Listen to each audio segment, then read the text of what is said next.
¿Y si les dijera que casi todo lo que creen saber sobre vikingos, piratas y caballeros es en realidad pura fantasía? Cascos con cuernos, caminar por la plancha, el código de honor caballeresco hasta la tumba. Hollywood y la literatura nos han regalado imágenes vívidas e inolvidables. Pero, ¿hasta qué punto son ciertas? En este video, vamos a desmantelar 50 de los mitos y errores más grandes que rodean a estas figuras legendarias del pasado. Vamos a excavar profundamente en la historia para separar el hecho de la ficción. Prepárense, porque algunos descubrimientos los van a sorprender y harán que reevalúen las historias que conocen desde la infancia. ¿Cuál es ese mito que usted creyó cierto toda su vida? Escríbalo en los comentarios antes de que empecemos. Será interesante comparar al final. Vikingos, piratas, caballeros. Estas palabras evocan una avalancha de imágenes. Invasores crueles, lobos de mar desesperados y nobles guerreros con armaduras relucientes. Pero, ¿por qué se convirtieron precisamente ellos en figuras tan icónicas? En gran parte, es gracias al romanticismo del siglo XIX y, por supuesto, al cine del XX. Escritores y directores tomaron prototipos históricos reales y moldearon sus figuras, haciéndolas más heroicas, siniestras o misteriosas. El resultado es que la verdad y la ficción se entrelazaron tan estrechamente que hoy en día es difícil distinguirlas. Nuestra misión es desentrañar esta madeja. Empezaremos con los guerreros rudos del norte, los vikingos. Después, izaremos la Jolly Roger junto a los piratas y terminaremos nuestro análisis en un castillo medieval, en compañía de los caballeros. Así que, zarpemos en este viaje a través de las olas de la historia. Comencemos con la imagen, quizás, más icónica. Piensen en un vikingo. ¿Qué es lo primero que les viene a la mente? Inevitablemente, visualizamos a ese guerrero imponente, barbudo, con un casco adornado con cuernos. Esta imagen se ha incrustado tanto en nuestra cultura, que resulta casi imposible imaginar un vikingo sin ella. Está en todas partes, en películas, dibujos animados, e incluso en los logotipos de equipos deportivos. Pero aquí viene la verdad, que para muchos resulta impactante. Los arqueólogos no han encontrado ni uno solo, y repito, ni uno solo, de estos supuestos cascos con cuernos. Este mito surgió mucho más tarde, en el siglo XIX. El artista Carl Emil Doppler, mientras diseñaba el vestuario para la ópera de Wagner, El Anillo del Nibelungo, decidió darle un toque de dramatismo a los guerreros, añadiendo cuernos a sus cascos. Al público le encantó esta imagen, y rápidamente se popularizó. La realidad es que los cascos vikingos eran mucho más funcionales y prácticos. Generalmente, se trataba de modelos sencillos, de hierro, de forma cónica o semiesférica, a veces con protección para la nariz y las mejillas, como el famoso casco de Geirmundbu. Llevar cuernos en combate habría sido, francamente, un suicidio. El arma del enemigo podía engancharse fácilmente en ellos, y un golpe bien colocado podría haberles roto el cuello. Así que, si un verdadero vikingo hubiera visto a un compañero con un casco cuernudo, lo más probable es que se hubiera llevado el dedo a la sien. El siguiente mito que vamos a desmentir es la idea de que los vikingos eran simplemente unos bárbaros asquerosos y descuidados. En las películas, a menudo aparecen vestidos con pieles desgarradas, con la cara y el pelo llenos de mugre. Son retratados como una horda de salvajes que solo buscaban la destrucción. Sin embargo, los hallazgos arqueológicos nos muestran una imagen totalmente diferente. En sus asentamientos se han encontrado grandes cantidades de peines, pinzas, navajas de afeitar e incluso palillos especializados para limpiarse los oídos. Estos utensilios estaban hechos de hueso o cuerno y, a menudo, lucían bellos ornamentos. Las crónicas anglosajonas, escritas por sus propios enemigos, señalan con asombro que los daneses, es decir, los vikingos, se peinaban a diario, se lavaban todos los sábados y cambiaban de ropa con regularidad. Comparados con la población local de la época, es probable que parecieran unos auténticos pulcros. También daban mucha importancia a la ropa colorida y a las joyas, así que la imagen del salvaje envuelto en pieles sucias podemos dejarla tranquilamente para las historias de fantasía. Los vikingos reales cuidaban mucho su higiene y su aspecto personal. Es muy común escuchar que vikingo es el nombre de una nación entera, o que es simplemente un sinónimo de escandinavo. Pero esto no es del todo cierto.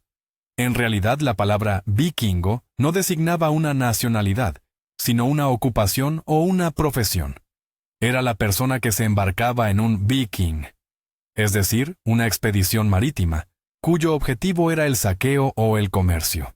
La mayoría de los escandinavos de esa época, agricultores, artesanos, comerciantes, nunca participaron en estas expediciones y, por lo tanto, no eran vikingos.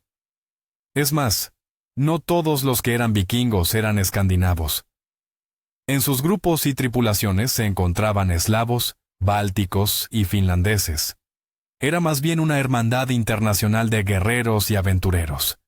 Una persona podía ser vikingo durante su juventud y luego regresar a casa, comprar tierras y convertirse en un agricultor común. Por lo tanto, llamar vikingos a todos los habitantes de Escandinavia de ese periodo es como llamar condotieros a todos los italianos del siglo XV. Es una simplificación excesiva. Uno de los mitos vikingos más espeluznantes está relacionado con una ejecución ritual conocida como el águila de sangre. Las leyendas cuentan que los vikingos abrían la espalda del enemigo, le rompían las costillas y sacaban los pulmones hacia afuera, formando una macabra especie de alas.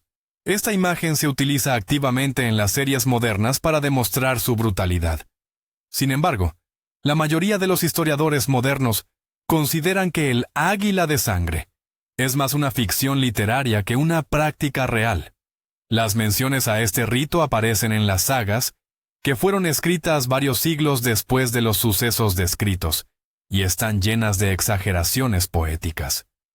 No existe ni una sola prueba arqueológica de semejante ejecución, ni tampoco un solo testimonio contemporáneo. Probablemente fue solo una historia aterradora, un cuento de miedo, ideado por los escaldos para subrayar el poder y la naturaleza despiadada de sus héroes. Las ejecuciones reales de los vikingos, si bien eran crueles, eran mucho más prosaicas: la horca, la decapitación o el ahogamiento.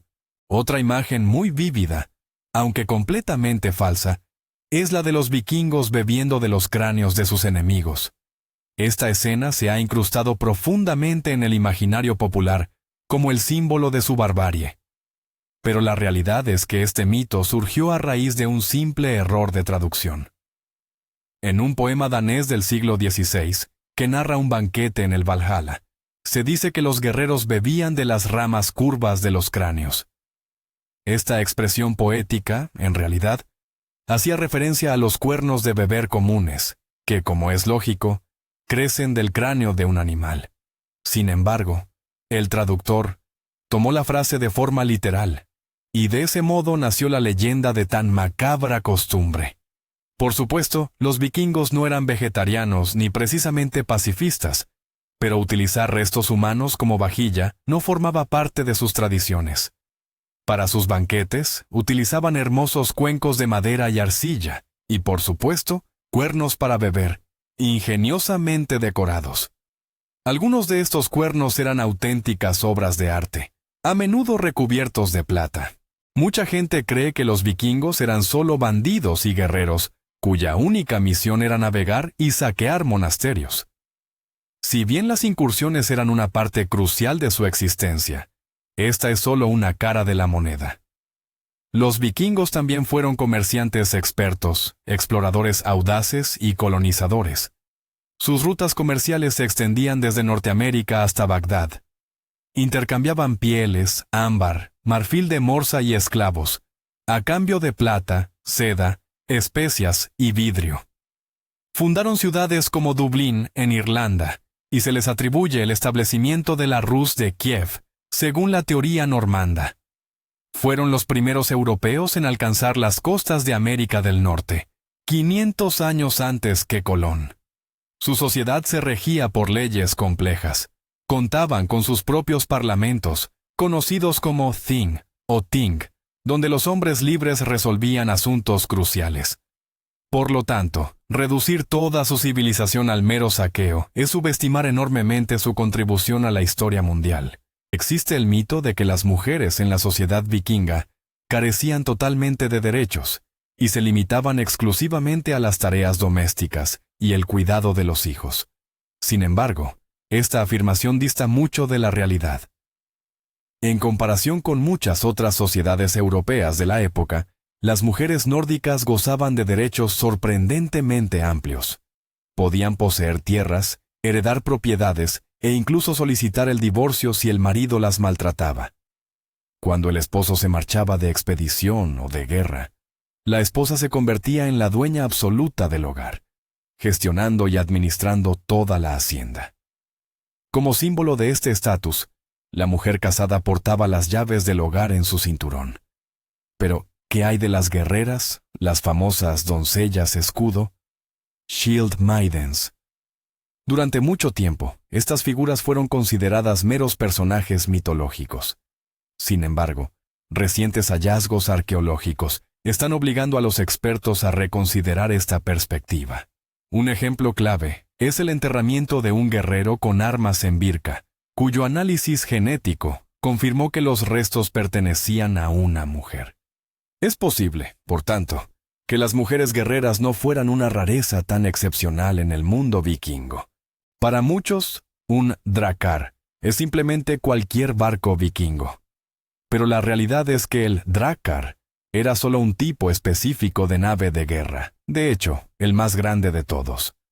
Su nombre se traduce como barco dragón, debido a la cabeza tallada que adornaba su proa, cuya función era supuestamente ahuyentar a los espíritus malignos y a los enemigos. Estas eran las naves insignia de la flota, utilizadas por los konungar, reyes, y los jarls, más influyentes. Sin embargo, los vikingos contaban con muchos otros tipos de embarcaciones. Por ejemplo, el snekkja, un buque de guerra más ligero y ágil, que constituía la espina dorsal de la flota. Para el comercio y el transporte de mercancías, utilizaban los knarrs, embarcaciones mucho más anchas y espaciosas, capaces de cruzar el océano. De hecho, fueron los knarrs los que llevaron a los vikingos a Islandia, Groenlandia y América. Todos estos barcos fueron verdaderas obras maestras de la ingeniería naval de su época. Su diseño, caracterizado por el casco de tingladillo, o tablones solapados, y una quilla flexible, les permitía ser a la vez robustos y rápidos, navegando con facilidad tanto en mar abierto como en ríos poco profundos. La imagen popular de los vikingos a menudo los presenta como gigantes imponentes, de cabello rubio y ojos azules. Este estereotipo fue promovido en gran medida por la propaganda nazi, que intentó convertirlos en el modelo ideal de la raza aria. Sin embargo, la realidad es que los vikingos eran bastante diversos en su apariencia física. Si bien es cierto que había muchos rubios, también existía un número considerable de pelirrojos y personas de cabello oscuro. Los estudios de sus restos demuestran que la estatura promedio de un hombre vikingo rondaba los 170 centímetros. Si bien esto era una estatura considerable para aquella época, no los convertía en gigantes. Además, como ya hemos mencionado, sus filas incluían individuos de distintas etnias, lo que añadía aún más diversidad a su apariencia.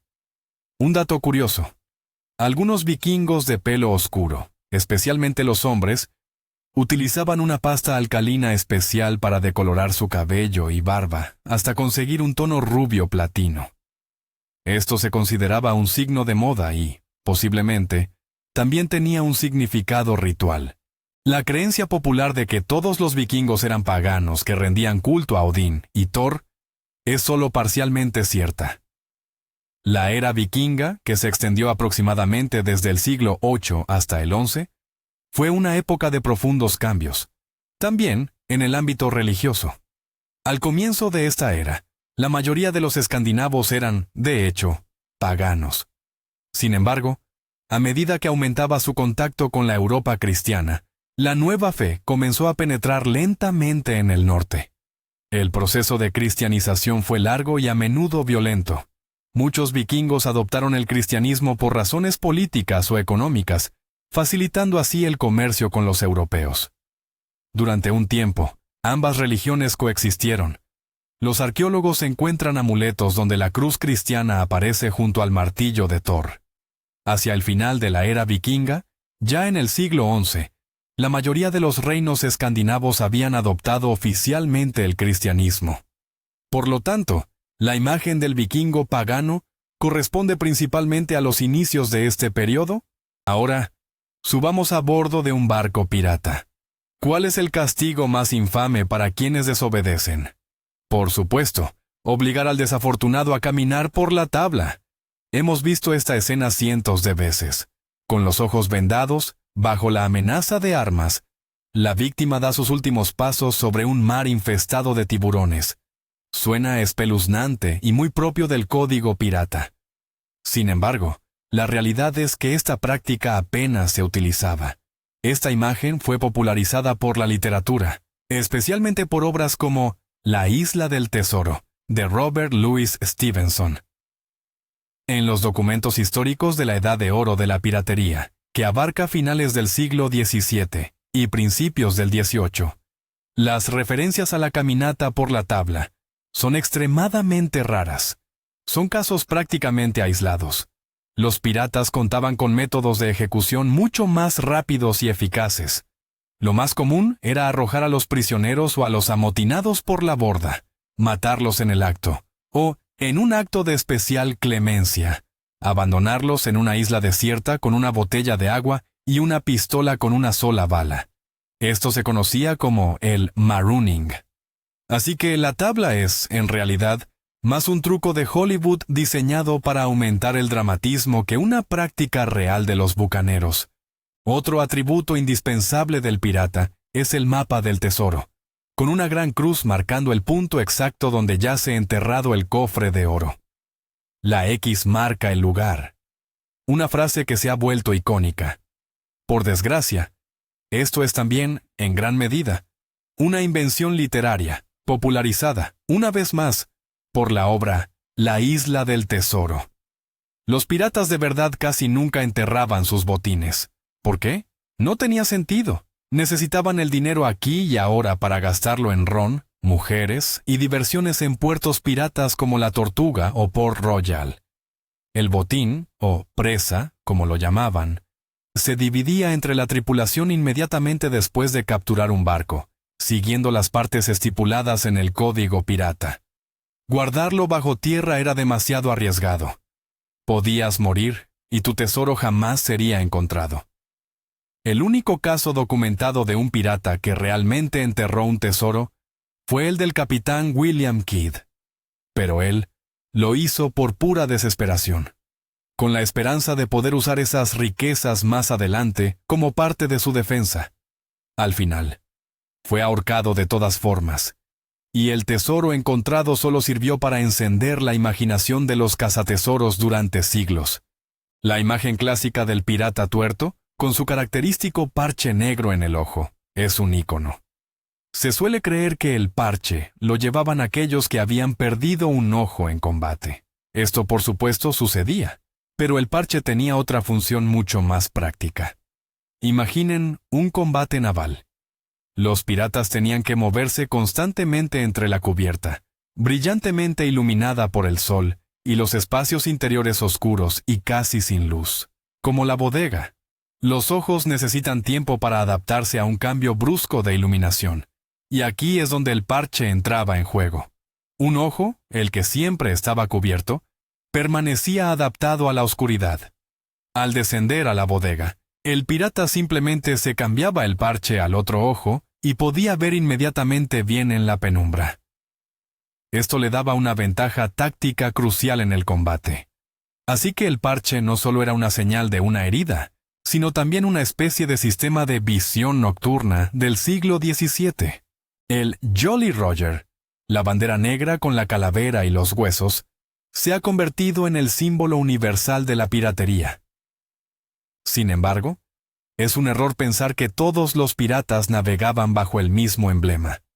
En realidad, muchos capitanes tenían su propio diseño de bandera, completamente único. Por ejemplo, el diseño de Barba Negra representaba un esqueleto que atravesaba un corazón con una lanza, y que además sostenía un reloj de arena. La advertencia era clara: tu tiempo ha terminado. Calico Jack Rackham, por su parte, utilizaba 2 sables cruzados bajo la calavera. Bartholomew Roberts se hacía representar a sí mismo de pie sobre 2 calaveras, un símbolo de las cabezas de los gobernadores que lo perseguían. Además, los piratas no siempre navegaban con el estandarte negro.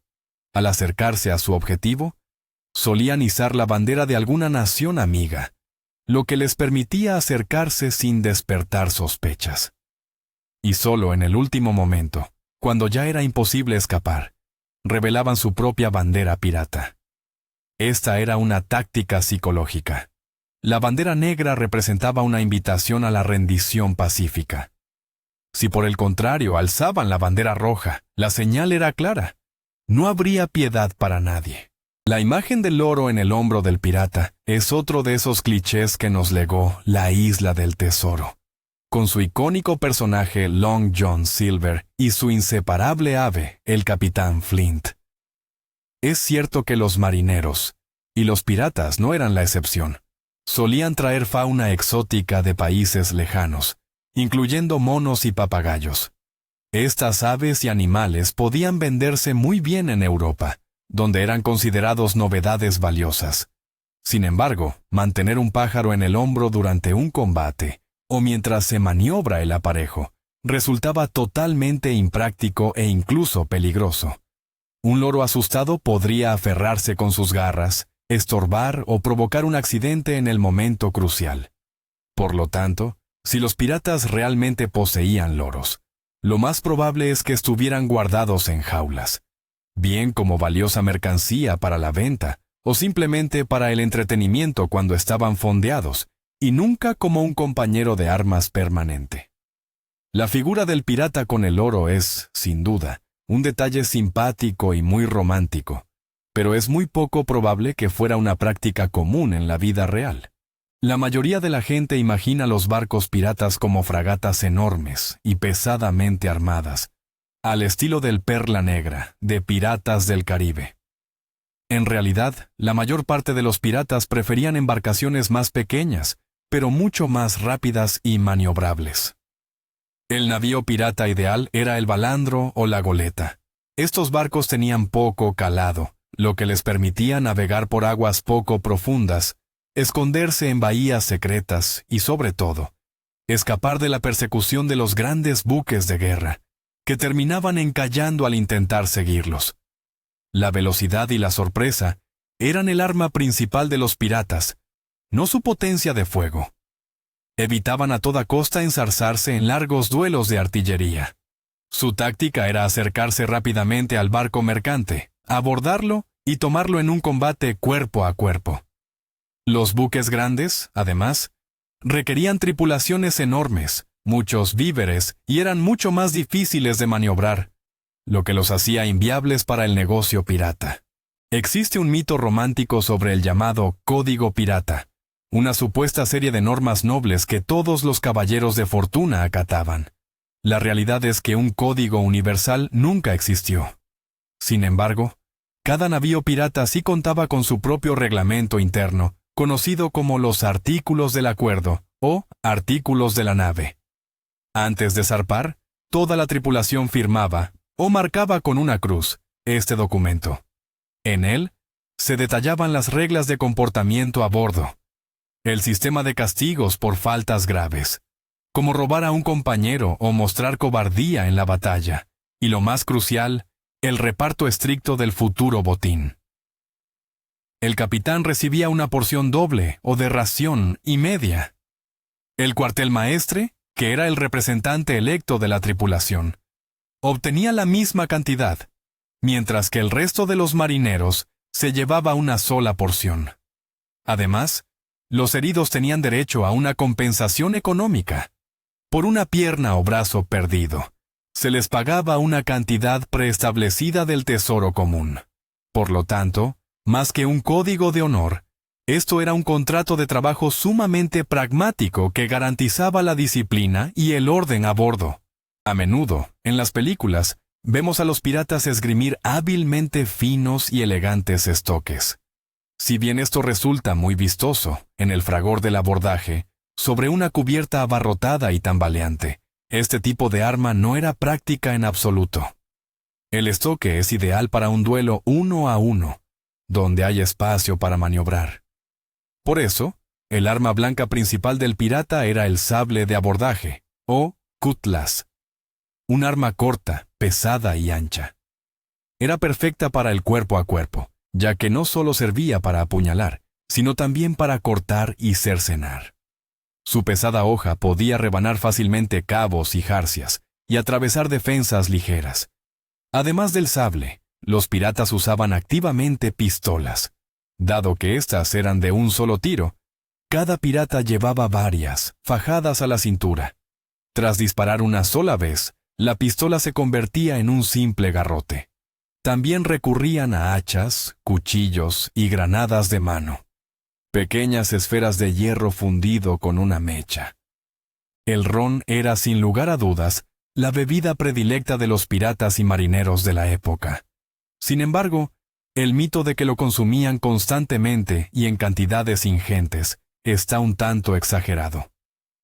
A bordo de un barco, sobre todo durante travesías largas, el agua dulce se deterioraba rápidamente y se volvía imbebible. Para desinfectarla y, de paso, mejorar su sabor, se le añadía alcohol, ya fuera ron o cerveza. El resultado era una bebida conocida como grog. No era muy fuerte y formaba parte de la ración diaria de la tripulación. Es cierto que en tierra, en los puertos, los piratas podían armar grandes juergas y emborracharse hasta perder el sentido, derrochando su parte del botín. Pero en alta mar, y especialmente antes de un combate, el capitán y el contramaestre vigilaban la disciplina con mano dura.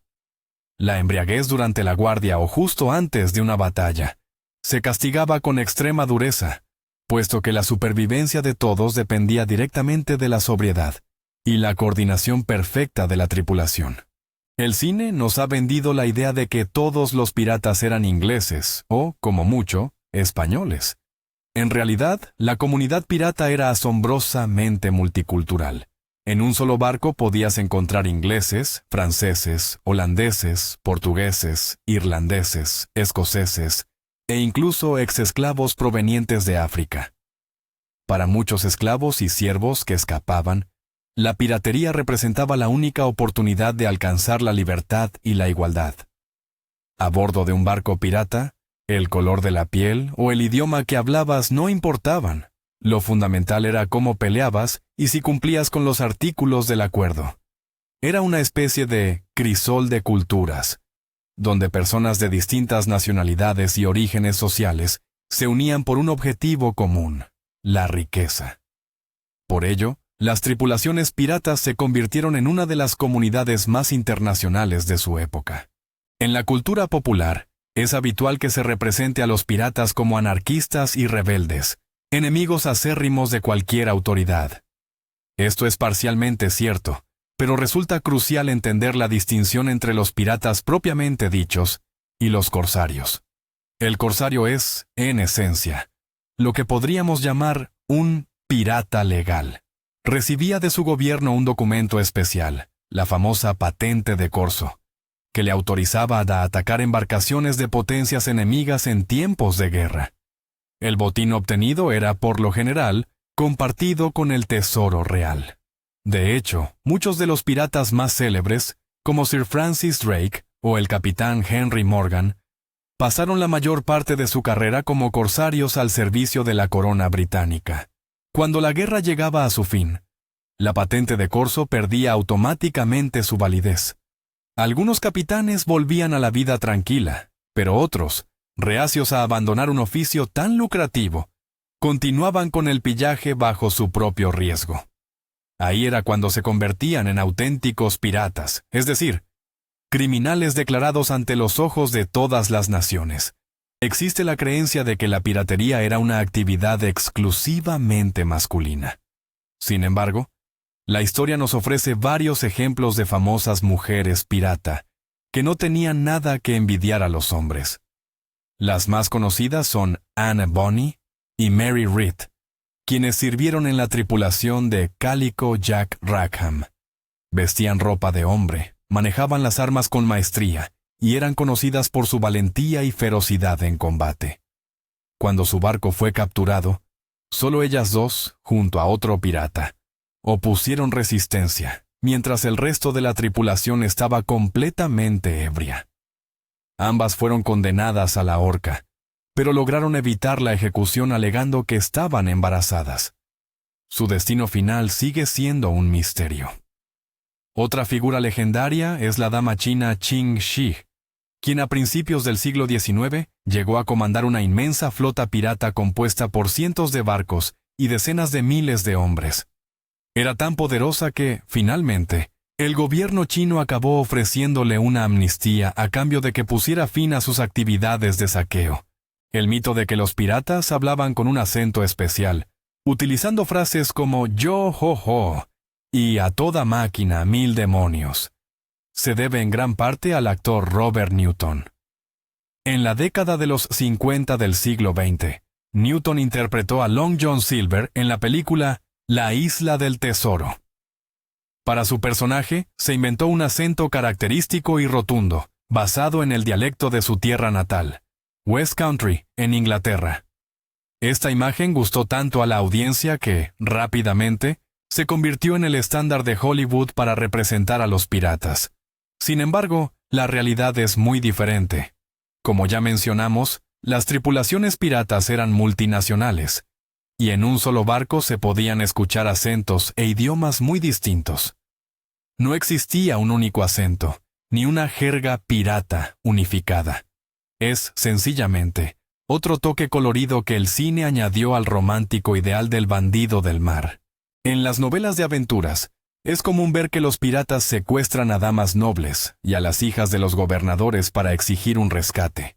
Sin embargo, en la vida real, los piratas intentaban evitar a toda costa llevar mujeres a bordo.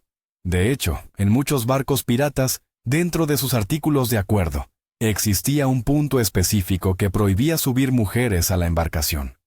Se creía que esto traía mala suerte y, lo que era más importante, desataba conflictos y peleas debido a los celos en una tripulación puramente masculina. Sí tomaban prisioneros, pero generalmente eran personas que les resultaban útiles, carpinteros, médicos o navegantes, a quienes podían obligar a servirles. O bien, se trataba de funcionarios importantes y comerciantes ricos, por los cuales sí podían obtener un buen rescate. Secuestrar mujeres era una molestia demasiado arriesgada, y que no prometía grandes beneficios. Es común escuchar que todos los piratas eran asesinos crueles y sanguinarios, incapaces de sentir piedad. Sin duda, había sádicos entre ellos, como Edward Lowe, quien disfrutaba torturando a sus víctimas. Pero para la gran mayoría de los piratas, la violencia no era un fin, sino una herramienta. Su objetivo principal era apoderarse del barco y de la mercancía sufriendo las mínimas bajas posibles. Por ello, cultivaban una imagen aterradora. La bandera negra, los gritos salvajes, las armas amenazantes. Todo formaba parte de un ataque psicológico diseñado para obligar a la tripulación del mercante a rendirse sin luchar. Si la víctima se rendía inmediatamente, por lo general no les hacían daño. Tomaban lo de valor y los dejaban ir. La crueldad se aplicaba principalmente contra aquellos que ofrecían resistencia. Y es que los rumores sobre su falta de piedad jugaban a su favor. La próxima vez, los capitanes de los navíos mercantes lo pensarían 2 veces antes de intentar enfrentarse a ellos. Viajemos a la época medieval, la era de los nobles caballeros. En nuestra imaginación, siempre los vemos con armaduras de placas que brillan como espejos. Ya sea que cabalguen hacia un torneo o a una cruzada, el sol se refleja en su acero pulido. Es una imagen fantástica, pero no es del todo exacta. Primero, las armaduras de placas completas, es decir, las que cubrían todo el cuerpo, se generalizaron solo en la Baja Edad Media, alrededor del siglo XV. Antes de eso, los caballeros usaban principalmente cotas de malla, cascos y algunas placas metálicas sueltas para proteger los puntos más vulnerables. En segundo lugar, las armaduras no siempre estaban relucientes. Pulirlas hasta conseguir ese brillo era un proceso extremadamente laborioso. En condiciones de combate, las armaduras se cubrían rápidamente de barro, óxido y abolladuras. El aspecto brillante era reservado para desfiles, torneos o cuando el caballero quería impresionar. De hecho, a menudo las armaduras eran pavonadas, es decir, se les aplicaba una capa de óxido de hierro para protegerlas de la corrosión. Este tipo de armaduras eran de color azul oscuro o negro. Existe un mito muy extendido que sostiene que las armaduras de los caballeros eran increíblemente pesadas e incómodas, y que si un guerrero caía del caballo, le resultaba imposible levantarse por su propia cuenta. Esto es una exageración. Es cierto que un juego completo de armadura de placas de combate pesaba bastante, generalmente entre 20 y 30 kilogramos. Sin embargo, este peso estaba distribuido de manera muy inteligente por todo el cuerpo, a diferencia, por ejemplo, de la mochila de un soldado moderno, que concentra toda la presión sobre los hombros. Una armadura que estuviera bien ajustada a la figura del caballero casi no limitaba el movimiento.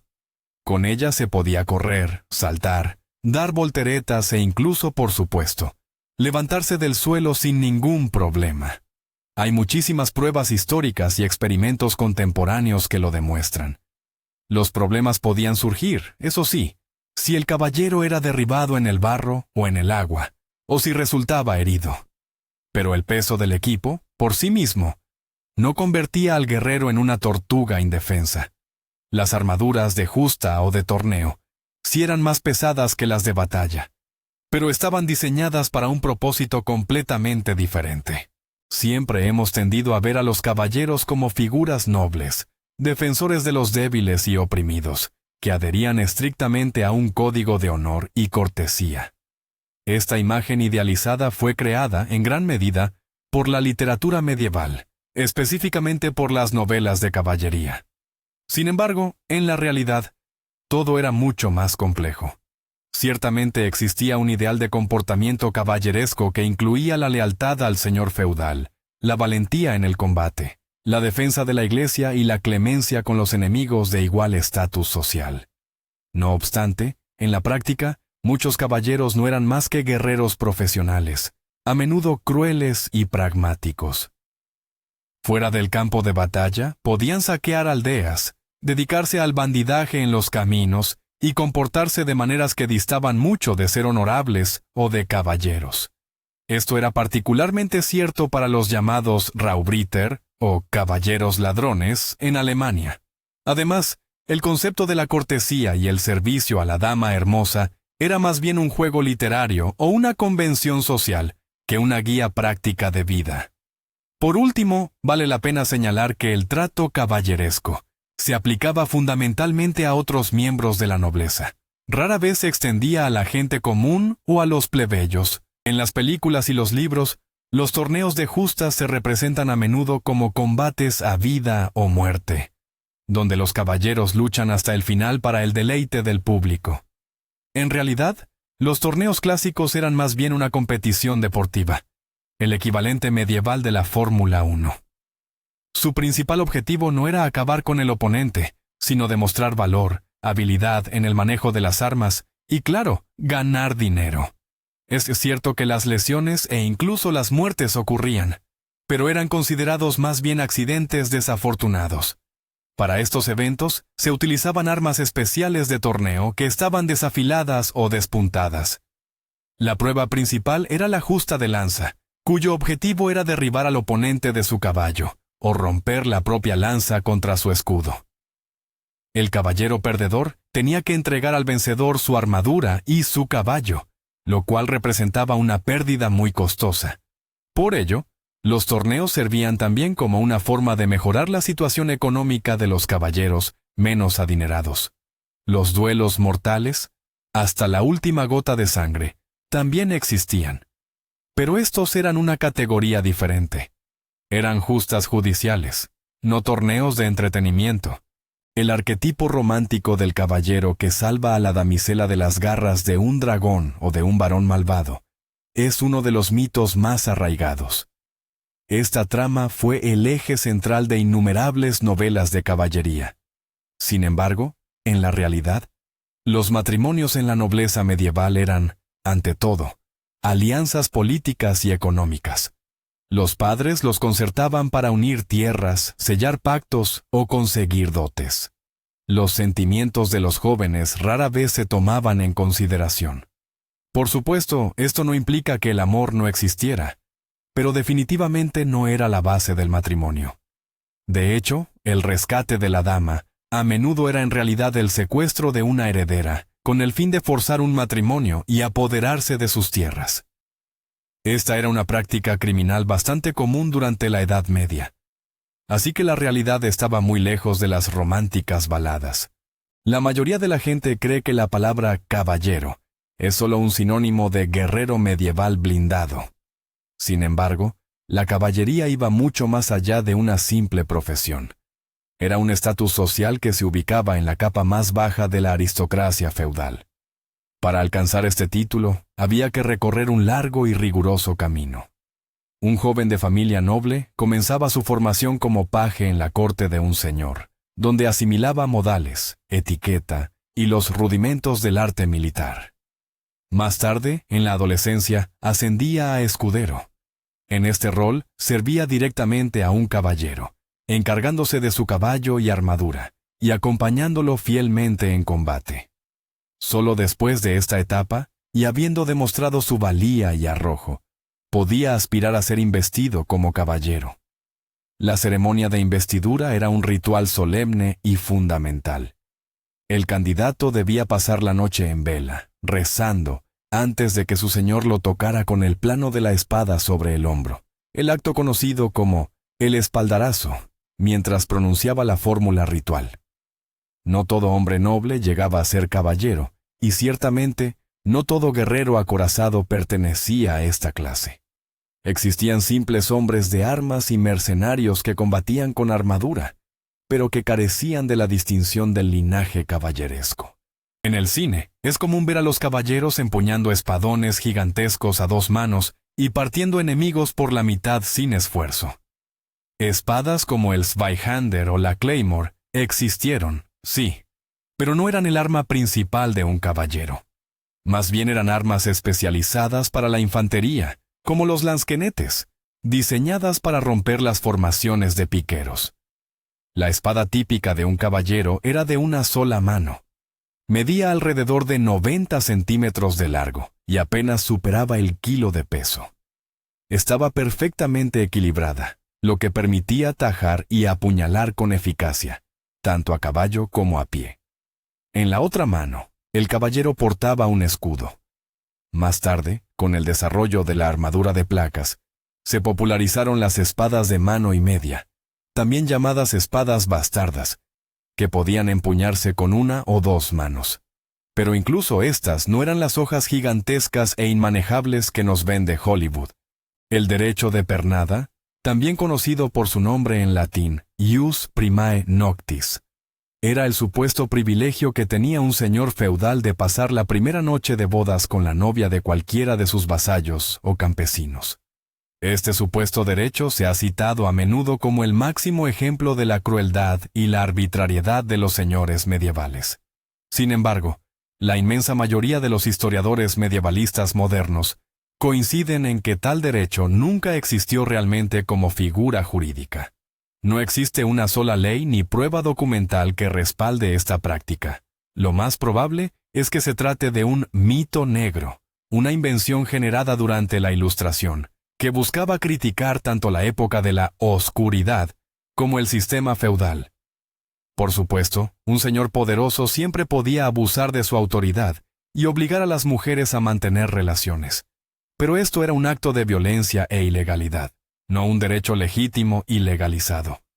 En ocasiones, se menciona un impuesto monetario que el campesino pagaba al señor para obtener permiso para casarse. Es posible que este gravamen fuera malinterpretado posteriormente como un pago simbólico o un sustituto del propio derecho de pernada. Es común oír que los caballeros despreciaban los arcos y las ballestas, considerándolos armas innobles y cobardes, que permitían a un plebeyo matar a un guerrero noble desde lejos. En parte, esto es cierto. Ideológicamente, los caballeros favorecían el combate cuerpo a cuerpo, donde podían demostrar su valía personal. De hecho, la Iglesia Católica incluso intentó prohibir el uso de ballestas contra otros cristianos. Pero en la práctica, los caballeros eran eminentemente pragmáticos. Comprendían perfectamente la eficacia de las armas de largo alcance y las utilizaban activamente. Muchos caballeros y nobles eran arqueros y ballesteros habilidosos, sobre todo durante las jornadas de caza. Además, durante las cruzadas, los europeos rápidamente valoraron la potencia de los arcos sarracenos.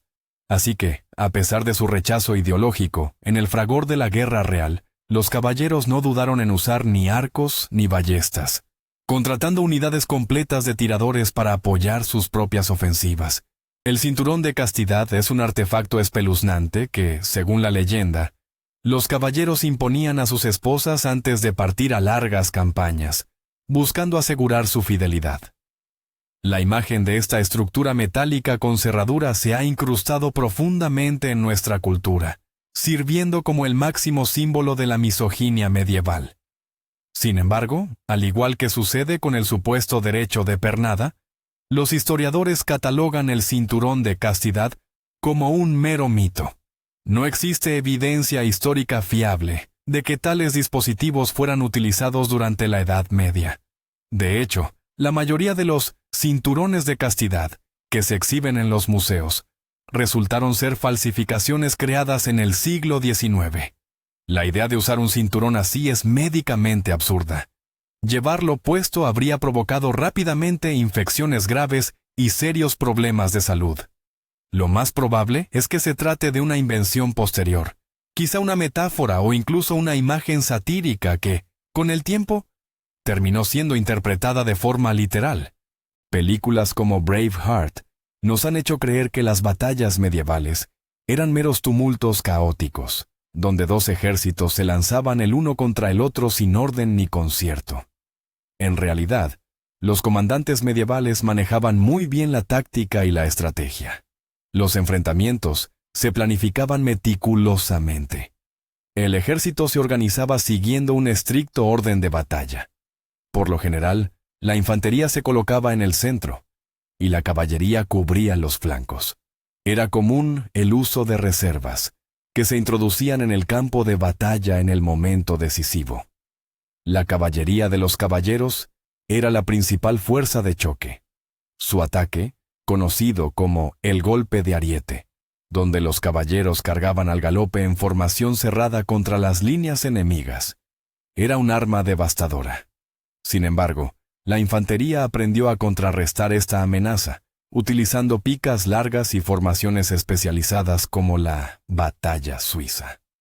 Así pues, una batalla medieval no era una masacre caótica, sino un complejo juego táctico donde la victoria dependía de la disciplina, la capacidad de maniobra y una dirección militar competente. El mito de que, durante la Edad Media, la gente creía que la tierra era plana, es uno de los más persistentes y arraigados. A menudo se utiliza para ilustrar la supuesta ignorancia de esa época. Sin embargo, la verdad es que cualquier persona culta en el medievo, desde un monje hasta un caballero, sabía perfectamente que la Tierra era esférica. La idea de la esfericidad terrestre se conocía ya desde la época de la antigua Grecia, gracias a eruditos como Aristóteles y Ptolomeo. De hecho, sus trabajos eran estudiados activamente en las universidades medievales. Las pruebas de ello eran irrefutables y evidentes. Los barcos que desaparecían en el horizonte, primero el casco y luego el mástil. El cambio en la posición de las estrellas al viajar al norte o al sur, y la sombra circular de la Tierra sobre la Luna durante los eclipses. El mito de la Tierra plana fue inventado y propagado en el siglo XIX por escritores que buscaban contrastar la modernidad progresista con una Edad Media oscura y supersticiosa. Los debates reales de la época no giraban en torno a la forma del planeta, sino a su tamaño y a lo que se encontraba al otro lado del mundo conocido. Mucha gente se imagina los castillos medievales como unas cajas de piedra lúgubres, frías y poco acogedoras. Es cierto que, comparados con las viviendas actuales, no eran precisamente cómodos, pero sus habitantes se esforzaban por hacer su vida lo más confortable posible. Las paredes de las estancias habitables a menudo se cubrían con paneles de madera, se enlucían y se pintaban con colores vivos o se adornaban con tapices y alfombras. Estos tapices no solo eran decorativos, sino que también servían como aislantes térmicos. En cada sala o estancia importante había una gran chimenea que proporcionaba calor y luz. Los suelos se cubrían con baldosas o madera, y sobre ellos se colocaban alfombras, o bien hierba seca y cañas, que se cambiaban con regularidad. El mobiliario era robusto y funcional. Destacaban las grandes camas con dosel, que también protegían a sus ocupantes de las corrientes de aire. Los arcones para guardar pertenencias, las mesas y los bancos. Así que la vida dentro de un castillo no era tan sombría y austera como a menudo se suele pintar. Existe la creencia de que la cocina medieval era primitiva y sosa. Esto no es así en absoluto, al menos en lo que respecta a la nobleza. La gastronomía feudal era increíblemente sofisticada y muy elaborada. Los nobles adoraban las especias traídas de Oriente: pimienta, canela, clavo, nuez moscada y jengibre. Las especias no solo eran un símbolo de riqueza, sino que también se utilizaban para conservar los alimentos, y a veces, para disimular su sabor cuando no estaban tan frescos. Los cocineros preparaban platos complejos, como patés, asados de varias aves cocidas unas dentro de otras, y gelatinas de diversos colores. Amaban las salsas que generalmente se hacían a base de vino, vinagre y hierbas. El azúcar era carísimo, por lo que el edulcorante más común era la miel. La comida de los plebeyos, claro está, era mucho más sencilla.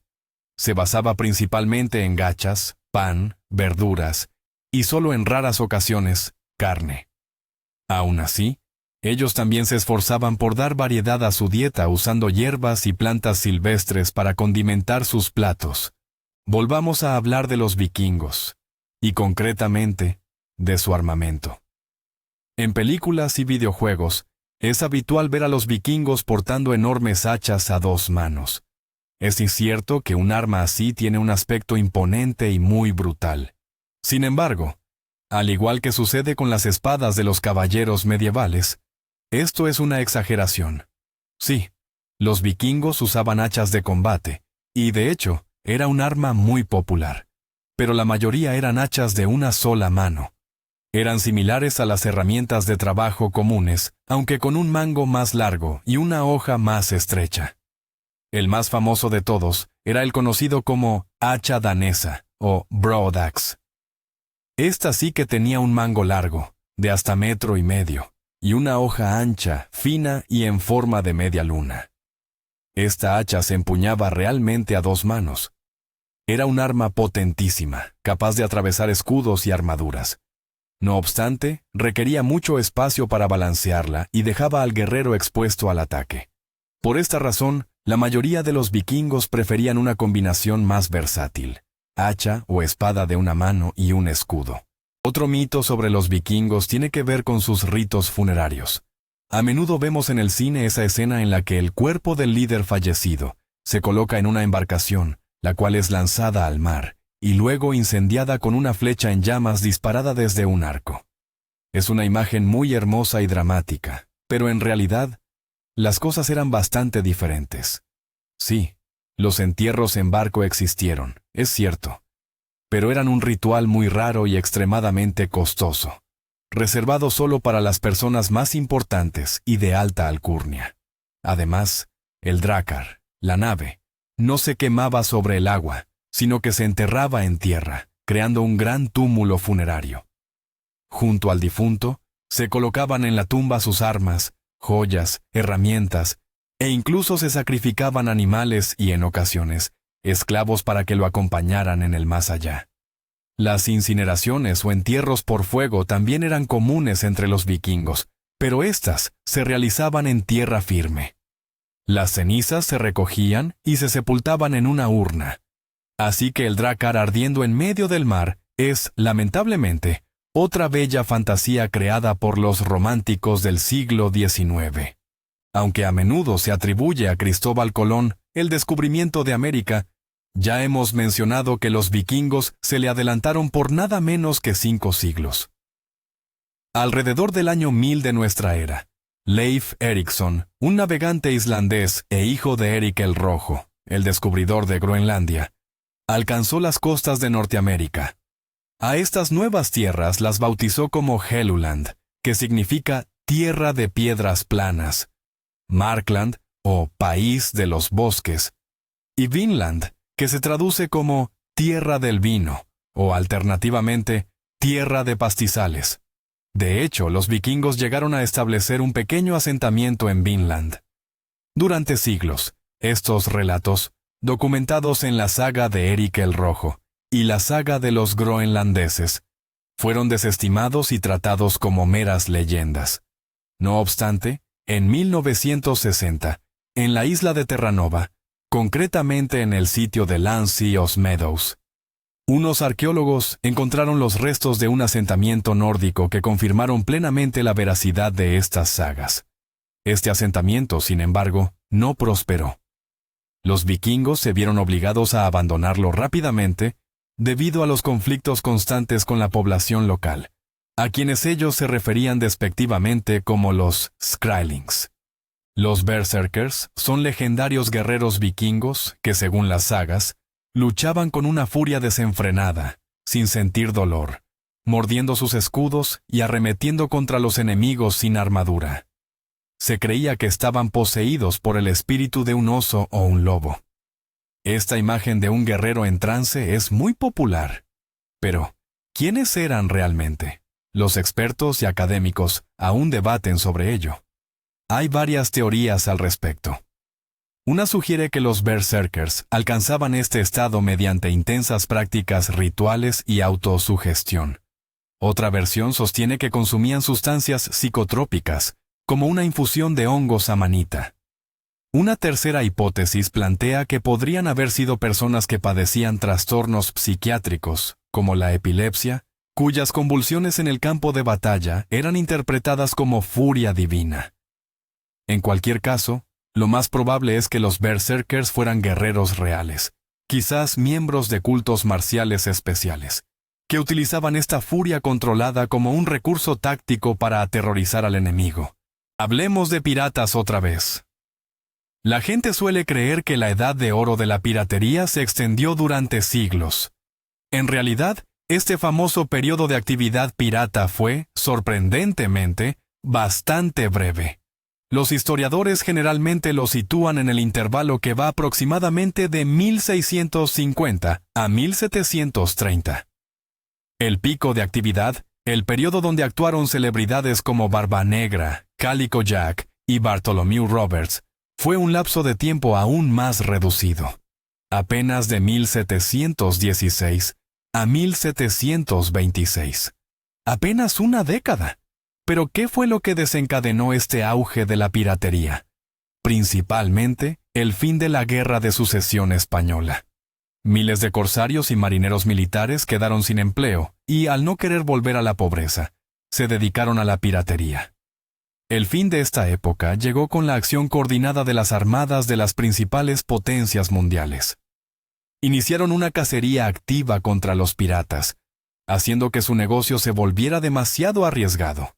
Pensemos en esa famosa escena de Piratas del Caribe, donde nuestros protagonistas son abandonados en una isla desierta. Esta forma de castigo, conocida como el marooning, o el abandono, era una práctica habitual entre los piratas.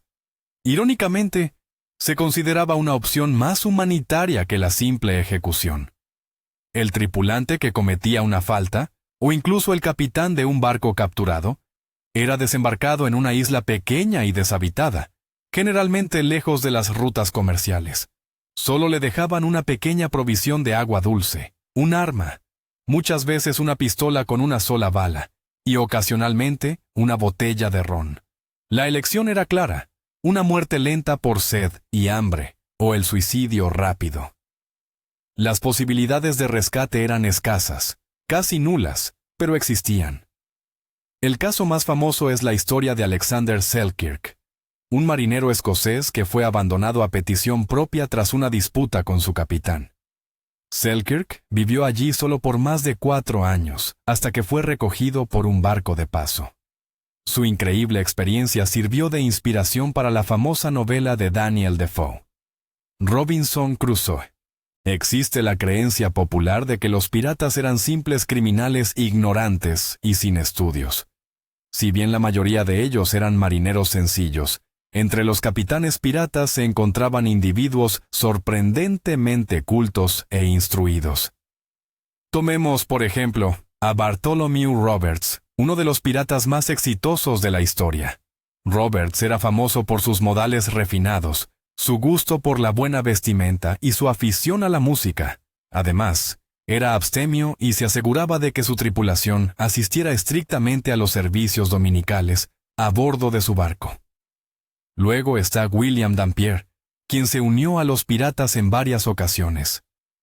Él fue un navegante, explorador y escritor increíblemente talentoso. Sus detallados relatos de viaje gozaron de una inmensa popularidad en Inglaterra. De hecho, muchos piratas destacaban como excelentes cartógrafos y pilotos. Para ejercer su oficio con éxito, debían dominar la lectura de mapas, el uso de instrumentos de navegación y realizar cálculos precisos. En resumen, la comunidad pirata estaba lejos de ser tan homogénea y primitiva como a menudo solemos imaginar. Solemos imaginar a los piratas enfrentándose a los enormes buques de guerra de la Marina Real. Estos choques, por supuesto, ocurrían, pero generalmente tenían un final trágico para ellos. Sin embargo, el principal objetivo pirata no eran los navíos militares, sino los barcos mercantes, las llamadas presas fáciles. Estos navíos eran lentos, estaban pobremente armados y transportaban un cargamento muy valioso: azúcar, tabaco, telas, esclavos y oro. Y eran precisamente estos a los que los piratas daban caza. Su táctica consistía en identificar un objetivo solitario y vulnerable para atacarlo por sorpresa. Enfrentarse a un buque de guerra bien armado, que no solo no llevaba mercancía valiosa, sino cientos de soldados, habría sido un riesgo sin sentido. Por esta razón, hacían todo lo posible por evitar a las patrullas de la armada. Su negocio era el robo, no la guerra. Volvamos a hablar de los caballeros. Existe la creencia generalizada de que estos guerreros eran invencibles en el campo de batalla, gracias a su pesada armadura y su riguroso entrenamiento. Sin embargo, la historia medieval está repleta de episodios donde los ejércitos de caballería sufrieron derrotas aplastantes a manos de enemigos, aparentemente mucho más débiles. Tomemos, por ejemplo, la batalla de Courtrai en 1302. Allí las milicias flamencas, armadas únicamente con picas y goedendags, destrozaron por completo al ejército de la caballería francesa. O las batallas de Crécy y Azincourt, donde los arqueros ingleses, utilizando sus famosos arcos largos, masacraron a la flor y nata de la caballería francesa. Y no olvidemos a la infantería suiza, cuyos piqueros y alabarderos sembraron el terror entre la caballería de toda Europa. Ciertamente, el caballero era una fuerza formidable, pero su poder solo se manifestaba bajo condiciones muy específicas, principalmente en terrenos llanos, que permitieran a la caballería ganar la velocidad necesaria para la carga. En cambio, en terreno irregular, enfrentados a una infantería disciplinada, o bajo una lluvia de flechas, la carga de los caballeros solía desmoronarse. En tales circunstancias, estos guerreros, a pesar de estar completamente envueltos en acero, se convertían en blancos vulnerables, A menudo, en libros y películas, se idealiza al caballero con un único caballo de batalla, fiel y leal compañero. Sin embargo, la realidad histórica es que un caballero adinerado poseía varios equinos, cada uno con una función específica. El más importante era el caballo de guerra, conocido como el destrero. Este era un semental grande, poderoso y especialmente adiestrado, capaz de soportar el peso del jinete con armadura y de no inmutarse ante el fragor de la batalla. Estos animales tenían un valor incalculable, por lo que eran cuidados y protegidos al máximo durante el combate. Para las largas travesías y desplazamientos, se empleaba otro caballo más tranquilo y resistente, el llamado palfreno. Durante estos viajes, el escudero se encargaba de llevar el destrero a su lado. Adicionalmente, existían los caballos de carga, destinados a transportar armaduras, armas y todas las provisiones. El manejo logístico de la caballería era, por tanto, bastante complejo, y los caballos desempeñaban en él un papel fundamental. De hecho, la pérdida de su caballo de guerra en combate representaba una auténtica catástrofe para el caballero. En el cine, estamos acostumbrados a ver a los caballeros asediando castillos, construyendo gigantescas torres de asedio y arietes. Estas grandes operaciones eran reales, sí, pero resultaban ser extremadamente largas, costosas y arriesgadas. Por eso, era la opción que más intentaban evitar. Lo más habitual era tomar los castillos mediante el ingenio, la traición o el asedio por desgaste. Los asediadores cortaban todas las rutas de acceso, privando a la guarnición de suministros de alimentos y agua. Esperaban pacientemente a que el hambre y las enfermedades obligaran a los defensores a rendirse.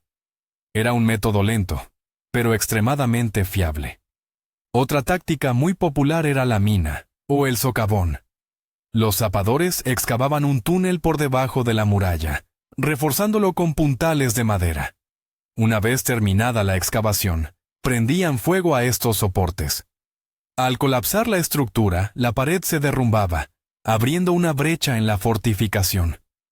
Y por supuesto, siempre existía la esperanza de sobornar a algún miembro de la guardia para que abriera las puertas durante la noche. El asalto directo era la última opción, una medida desesperada que solo se adoptaba cuando todos los demás métodos habían fracasado. Existe el mito de que la Edad Media fue una época de estancamiento y regresión, los llamados siglos oscuros, entre la brillante antigüedad clásica y el deslumbrante Renacimiento. Este término fue acuñado por los humanistas de la época renacentista, para enfatizar la grandeza de su propia era. Sin embargo, la verdad es que la Edad Media fue un periodo de importantísimos cambios e invenciones. Fue en esta época cuando surgieron las universidades, la arquitectura gótica, el reloj mecánico, las gafas, la brújula, la pólvora y, por supuesto, la imprenta. En la agricultura ocurrió una verdadera revolución gracias a la invención del arado pesado con ruedas, la collera para los caballos y el sistema de rotación trienal de cultivos. Todo esto permitió aumentar las cosechas de manera significativa y alimentar a una población en crecimiento. Por supuesto, la historia medieval también tuvo sus páginas oscuras, como las devastadoras epidemias de peste y las guerras crueles. Pero catalogar toda esta era de 1000 años como oscura es, sin duda, una simplificación injusta. ¿Qué hemos aprendido hoy?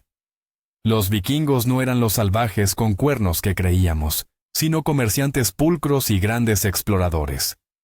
Los piratas eran más bien empresarios pragmáticos con su propio contrato laboral, que aventureros románticos en busca de mapas de tesoros. Y la reluciente armadura de los caballeros no siempre escondía intenciones nobles, ya que su código de honor, a menudo, no salía de las páginas de las novelas. Hemos visto que la historia real es mucho más compleja, multifacética, y para ser sinceros, muchísimo más interesante que los manidos clichés de Hollywood. La verdad sobre el pasado no es una imagen en blanco y negro, sino un complejo mosaico de hechos, donde cada pieza transforma la visión general. Gracias por haber visto esta gran investigación hasta el final. Si te ha gustado desmantelar mitos con nosotros, dale un buen like a este video. Y suscríbete al canal para no perderte las próximas entregas. Y no olvides darle a la campanita. Y ahora, la pregunta principal. ¿Cuál de estos 50 mitos te ha sorprendido más? ¿O quizás conoces alguna otra idea errónea que no hayamos mencionado? Espero vuestras historias en los comentarios.